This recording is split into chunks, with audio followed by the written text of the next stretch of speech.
Hello అండి, నేను doctor Madhavilatha, gynaecologist, Aditya hospital, Medchal. ఈరోజు మా ఓపీలో ఒక పేషెంట్ వచ్చింది. తను ఏంటంటే మా దగ్గరే లాస్ట్ వీక్ నార్మల్ డెలివరీ అయింది. డెలివరీ అయినాక సెకండ్ డేకి డిశ్చార్జ్ చేశాము.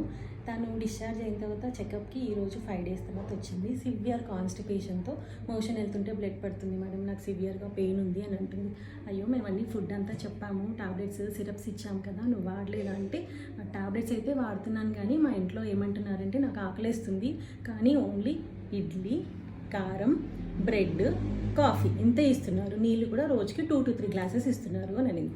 వాళ్ళని అడిగితే మళ్ళీ బేబీకి కష్టం అవుతుంది, కుట్లు ఎలా మానతాయమ్మా, ఒక నెల రోజులన్నా పాటిస్తే కదా కుట్లు మానేవి, అన్నం పెడితే కుట్లు మానవు, నీళ్ళు ఎక్కువగా తీసుకుంటే తల బరువు ఎక్కుతుంది, పప్పులు తింటే బేబీకి పొట్ట నొప్పి వస్తుంది అని అంటున్నారు. సో ఇవన్నీ అంటే బేబీకి కావాల్సిన మిల్క్ ఎలా వస్తుంది, తల్లికి కావాల్సిన పోషక పదార్థాలు ఎలా వస్తాయి, నేను అదే చెప్తున్నాను.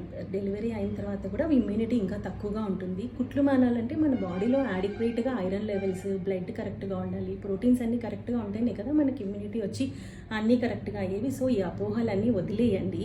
కరెక్ట్గా మేము ప్రెగ్నెన్సీలో చెప్పినట్లుగా 5 meals ప్రతి పూట రైస్ కానీ చపాతీలు కానీ కార్బోహైడ్రేట్ ఉండి ప్రోటీన్ ఎక్కువగా పప్పులు తీసుకోవచ్చు, కందిపప్పు, మినప్పప్పు, ఎగ్, బాయిల్డ్ ఎగ్, నాన్ వెజ్లో అయితే లీన్ మీట్, చికెన్ అట్లాంటివి డెఫినెట్గా మంచిగా బాయిల్ చేసి తీసుకోవచ్చు.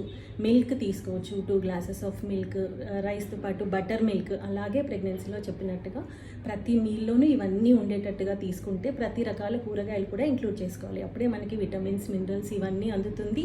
తల్లి కరెక్ట్గా తీసుకుంటే బేబీ కూడా అన్ని విటమిన్స్ వస్తాయి మిల్క్లో, కాబట్టి బేబీ కూడా సరిపోతుంది. ఇంకా బ్రెస్ట్ మిల్క్లో 90% వాటర్తో మేక్ అవుతుంది. హైడ్రేషన్ లేకపోతే బ్రెస్ట్ మిల్క్ కరెక్ట్గా రాదు, మదర్కి కూడా రక్తం గడ్డ కట్టడం ఇలాంటివన్నీ జరుగుతుంది. సో అడిక్వేట్ ఫైబర్ లేక తను చూడండి ఎంత కాన్స్టిపేషన్ వచ్చేసి ఫిషర్ లాంటివి ఫామ్ అయిపోతుంది. సో అట్లా చేయకండి, అపోహలన్నీ వదిలేసి కరెక్ట్గా డైట్ ఇవ్వండి.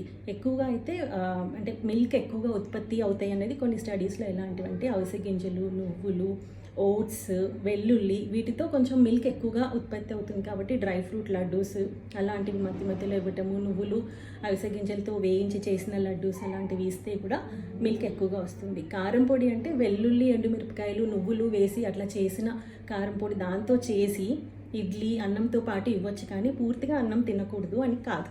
ఓకేనా? ఇవన్నీ పాటిస్తూ మదర్ని హెల్తీగా ఉంచండి అని నేను చెప్తున్నాను. Thank you.